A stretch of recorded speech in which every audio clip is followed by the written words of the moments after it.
Hello everyone, this is Zeeebo and welcome to this AFK journey video. So in this video, we're going to talk about Combat Crucible, and Combat Crucible actually became a lot more interactive because we now manually summon stuff, time our unit summons or use the units correctly and then win the stage. So right here, we have the very first stage, Glacier. And now what we are going to do right here is we're going to talk about the units that we're going to use. Mainly, we just need actually these two because this guy is the tank, so this guy is able to tank physical damage and also get a defensive stance, and then we get a healer to buy us some time on the tank, and then our damage dealer will be the Gruggling Slinger, which is one that deals AoE damage to shoot all the enemy to break the towers as well as kill the enemies from here. So the artifact doesn't actually matter, so we'll take one round to showcase it. We can just put this guy, but we're not going to summon him.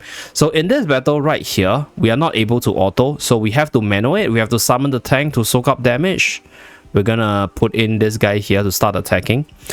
So this guy will be doing normal damage with this AoE shot over here, and once he starts to break the first tower, what we'll do is we will summon our healer to give us some sustain on our tank. So this guy will continue attacking, and then we'll summon another one on the left hand side for some coverage on the left towers.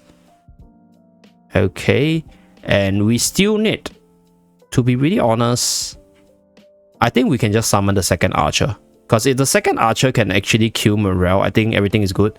So right here we're gonna, okay, so the tank started to draw attention away from our archers, so looking really good. I think it might have been better if I summoned the tank here. So let me just replay that stage a little bit. So the order goes like this. Okay. Tank. Archer. To be honest, do I need a healer? But I think a healer is quite important to give us the sustain onto the middle so that this archer can finish off the second. So we summon one. So this will give us some heal on the second, on the middle tank, while our archers deal damage. So we summon this one. And then our tank died, unfortunately, but we have the second DPS going. So right here, killing this will give us our tank on the middle. And I think we should be in a good position. So we can summon this guy on the left side.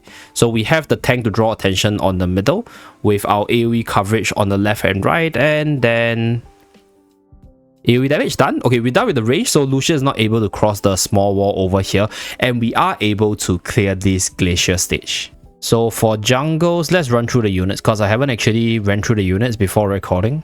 So Wing Fighter Golem right here does damage and reduce physical defense. Okay, so it's a golem that will lose energy and go into the overloaded state. Okay. So teleports to the magical position on the enemy side after the battle starts. So packs the enemy 5 times, dealing damage and reducing physical defense by 20%. Okay, so this is a debuffer with damage. This is the I'll say frontliner, I guess, deal damage to a target. Recover same amount of HP if growth is active. HP ratio 4 grants growth to itself until the battle ends. Growth increases physical defense by 20% and magical defense by 30%. Okay, frontliner, magical damage dealer here. This is also the other tank, Fallen Guard. Okay. Consumes 50% of max HP to create deadly spikes on the shield and armor that lasts for 5 seconds. Whenever attacked by enemy within 1 tile, while the spikes are active, deals damage equals to 20% of the damage received to the attackers and restores an equal amount of HP. So damage reflect with taunt and self-sacrifice. Sacrifice themselves to restore HP. 100% of lost HP for other corrupted acolytes and transform acolytes, granting them 1 stack of sacrifice permanently. Each sacrifice stack increases damage dealt and damage reduction by 10%, capped at 4 stacks. When a unit has 3 or more stacks, they will become unaffected and gains 20 life drain. Okay. What about this guy? Oh, this guy's a control. Okay, interesting. So we start off with, we can summon 4 units at the start, and then we are able to, the artifact doesn't matter. Right, we can start with all 4 units at the start. So let's give this a try. I think what I'm gonna do is I'm gonna summon the acolyte here.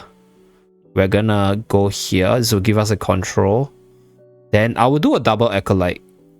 Right, because like the acolyte should be able to. Okay, let's do this. Okay, so this will give us a control. So just now when the first acolyte died, it gave the buff to the second acolyte, right? So right now, okay, so from the looks of it, this guy is not exactly the best for dealing damage. So we have to use this guy to attack the tower. So sorcerer for the tower, this guy to be in the middle, Vanguard in the middle, and then this guy will be the hero killer. So we will use a sorcerer to attack the 2 towers. So that will be our plan. Let's go with acolyte in the middle, sorcerer at the side, drop 1 more right here, and then we're gonna do another bloom on the front line, another of this guy, because once this guy die, we will get a buff onto the other guy. So let's put a few frontliners, and then now we can throw in the debuffer with the physical damage. Oh, so this guy rushed to the back to go after the back tower. Okay, interesting. Okay, looking really good so far. I think we should be able to clear it. GG. Done. So idea is to use sorcerer to deal with the left and right tower. To be honest, I don't think you need this guy. Like, this guy can be out and we can still do something like this, for example. Right, so you can do this.